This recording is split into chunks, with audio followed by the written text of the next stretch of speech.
Hi guys! Welcome back to RV Realty PH. This is your host, Roy Vergara. Andito po tayo sa Vista Verde Country Homes in Cainta, Rizal. We will check this amazing duplex na may napakagandang promo. 500,000 down payment lang po tayo for this duplex. And yung right unit, sold na. So, only one unit remaining guys. So, ano pang hinihintay natin? Tara!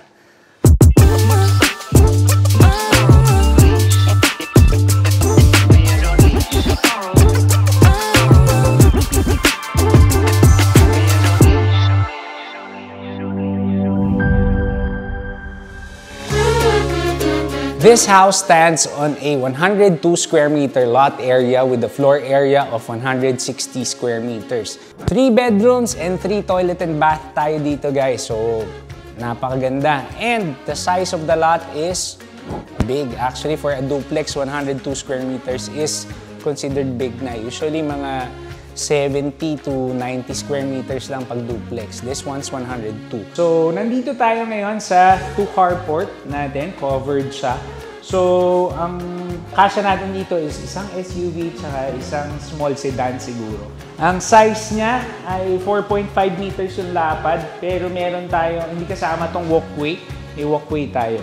So, yung pinanggalingan natin, yung pinaka-entrance ng parking. Pero meron din tayong pedestrian gate on your left side. Papakita yan ng ating videographer. Meron tayo actually garden area dito on your right side. And service area yan. So, mamaya na natin puntahan yan. Let's go to the main door. Yan, kung mapapansin nyo, parang cobblestones yung flooring natin. Pero, tiles itong ginamit natin dito. Ang design niya is cobblestones. And this is our main door. Tara, pasok tayo. Yan. So, upon entering, this is our living room, living area. So, meron din tayong parang curtain glass wall dito. Pero may windows pa rin siya. So, syempre, pwede naman natin pa-aircon to. Pwede tayo maglagay ng split type AC, pero pwede rin hindi. So, optional yon. Pwede kayong mag-ceiling fan, kasi usually sa mga living area may ceiling fan. And ang kagandahan kasi dito, right now it's almost 1 PM, diba? Hindi masyadong mainit. So, maganda yung airflow natin. And of course, the natural lighting also. So, ang size nito siguro mga more or less 18 to 20 square meters. And then, ito yung pinaka-wall nyo for your 70-inch TV. Yan, kasya dyan. And then, meron din tayong lalagyanan ng mga, if you have PS5, Xbox, meron kayong cabinet dito for your mga ganong accessories natin. Meron tayong separation going from the living room to the dining and kitchen area. Yung pinaka-separation natin is our first toilet and bath. Yan. Diba? This is our ground floor toilet and bath. Ito yung first toilet and bath natin. So, syempre, if you have guests, dito na sila. If they need to take a bath, meron din tayong shower dito. Yan. And then, we will go to the kitchen. Kitchen and dining. So, this is your kitchen area. This is your proper kitchen. So, meron din tayong nakaabang para sa exhaust. And then, dito yung cooktop nyo if you want to have a cooktop inside the house. Pero meron din tayong dirty kitchen outside. So, ang kagandahan dito sa kitchen na to, nakasagad na siya dun sa wall. So, L-type kitchen siya. Actually, maganda to for yung mga indoor kitchen lang, alam mo yun. Nandyan yung coffee area mo. Tapos dito yung refrigerator mo. Actually, even side-by-side ref pwede dito. And then, yung heavy cooking mo or yung everyday cooking, pwede naman gawin doon sa dirty kitchen. And then, eto, ang kagandahan dito, di ba? That's the kitchen. This is the dining. So, kaya dito kahit mga 8-seater na table. Yan. Yung mga rectangular table. Or even circular, maganda rin siya. Meron na rin tayong mga kasama. Upgraded na yung ating mga lights. We also have pin lights and then the center lighting. Yan. Nakikita niyo yan. Pwede rin kayo actually, if you like watching while eating, pwede rin kayo maglagay siguro ng TV dito. Kung type nyo lang naman. Pero there are families kasi, di ba? Mas gusto yung nagkikwentuhan habang kumakain. So, optional na yun. So, yan. This is the door going into the service kitchen. Let's go. So, this is our service kitchen. Actually, service kitchen slash laundry area na rin siya. Kung makikita niyo, may nakaabang na tayo for our washing machine. Pwede rin kung gusto nyo, washer dryer, yung magkapatong. And then this is the sink. And then, maluwag pa sa labas. Ito oh. Kung mahilig kayong kung ano man yung mga hobbies nyo, di ba? Yung iba mahilig mag-bikes. Pwede naman naka-wall hang yung mga bikes nyo dyan. And then, of course, ito yung sinasabi ko kanina. Di ba? Pwede ka pang mag-garden dito. Kaya hindi pa siya sinisimento, syempre. If you want to have your own garden, pwede rin dito. Pero kung gusto niya rin siyang pa-diretso na para wala nang nagpuputik, pwede rin naman. Pag meron din kayong mga bisita, you can also do your barbecue here, di ba? Medyo maluwag kasi. Ang kagandahan kasi sa mga duplexes, usually, meron tayong offset eh. So, from the wall, meron kang 2 meters na, alam mo yun, naka-offset ka. So, mas maluwag yung galaw ng mga tao. So, yun kasi yung hinahanap minsan sa mga bahay natin for now. Kasi before, di ba, ang lalaki ng lote. Ngayon, medyo limited na because of the price. Pero ang advantage is having this area. Ang dami mo pang pwedeng gawin dito. Pwede mo nga rin lagyan ng bubong to if you want to. So, balik tayo sa meron tayong sliding glass door going to the dining area. Now, let's head into the second floor. Nandun yung 3 bedrooms natin.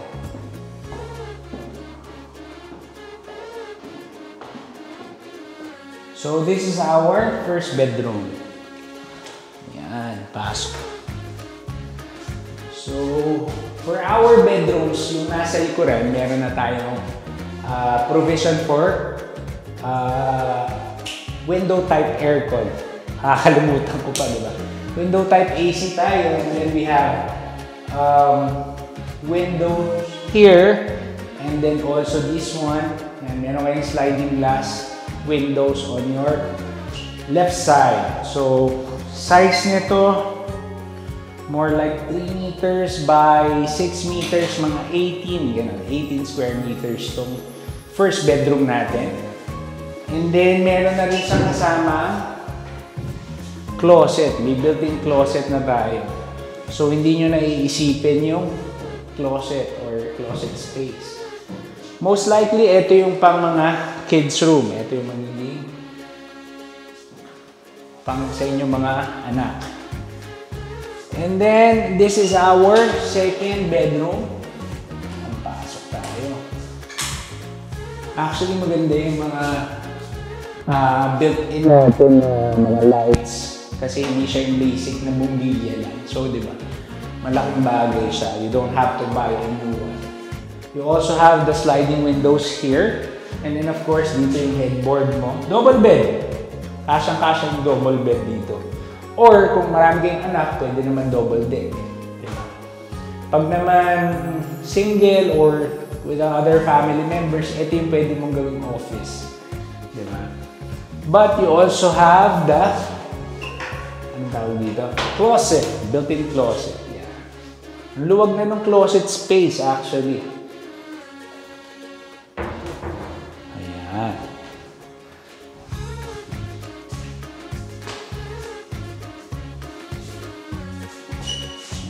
Now, let's head into the toilet and bath. Ito yung shared or common toilet and bath. So actually yung size nito, a little bit, actually pareho lang nung nasa baba. Pero ang tiles na ginamit niya more on off-white tsaka gray. So medyo modern na yung tent natin. And then you also have the natural exhaust, which is this one. Ang nagandahan lang kasi, mataas naman siya, second floor. So, di ba? Safe naman siya on kung ayaw niyo makita ng iba. Safe naman siya. Yan. So, kumpleto na siya. Shower head, water closet, and then of course your lavatory. Now, let's head into ito na yung pinakahintay nyo, master's bedroom or primary. Oh, luwag. Yan. Ito maluwag. Ang laki nito. So, most likely, this is where your headboard will be or yan, ito yung bed nyo. Kahit king size bed, kasyang-kasya dito, maluwag na maluwag. Diba? And then ito. And then, actually, meron pa kayong small area dito. Yan, sarado natin ito. This small area can be the, kumbaga powder area or vanity. Sorry, vanity for your wife or for yourself. Pwede dito, vanity area. And then, meron din tayong built-in closet. So, sa closet, syempre, ito yung sa inyo. Sorry, wala pa nakakabit na ano eh. So, meron tayo niyan. And then, of course, this one. Yan. So, ang dami na rin. Perfect na para sa mga misis. Yung sa mga mister. Maghanap na lang kayo ng ano. Pwede naman dito daw, may maliit pa. Pwede dito. Actually, pwede rin vanity itong gilid na to. Yung kabila, pwedeng gawing closet, extra closet nyo. So, the master's bedroom has a balcony, a covered balcony. Yan. Wow, ang presko. Sarap. Yan, ang kagandahan dito sa balcony na to, covered siya and it's not directly hit by sunset. So, mapresko siya. And then, of course, another area where you can spend time with your loved ones or kung sino man yung kasama mo sa primary o master's bedroom. Ganda dito. Actually, tahimik din naman sa area na to. Malapit lang din pati to sa gate. Vista Verde Country Homes is also known as Cypress. So, pag familiar kayo, Felix Avenue, yung may Shell before junction. Nandun. Right next to ano lang tayo, hypermarket, SM Hypermarket sa Village East. Siyempre, master's bedroom, meron tayong master's toilet and bath. Yan. Yan. O, diba? Ang ganda. Solo nyo mag-asawa to. Or kung ikaw lang mag-isa, solo mo to. Ang kailangan mo na lang siguro i-upgrade dito, which is optional of course, is yung mga water closet, yung mga glass enclosure natin para hindi nag-spill over yung water. And then of course, if you want to have water heater, pwede rin.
Alright guys, quick recap lang tayo for this house tour. So this duplex is located in Vista Verde Country Homes, Cainta, Rizal, also known as Cypress.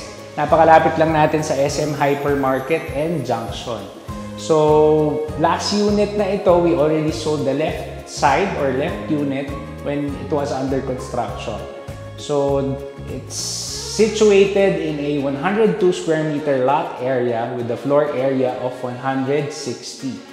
3 bedrooms, 3 toilet and bath, 2 carport po tayo for this house. And the asking price is 8.8 million pesos lang po.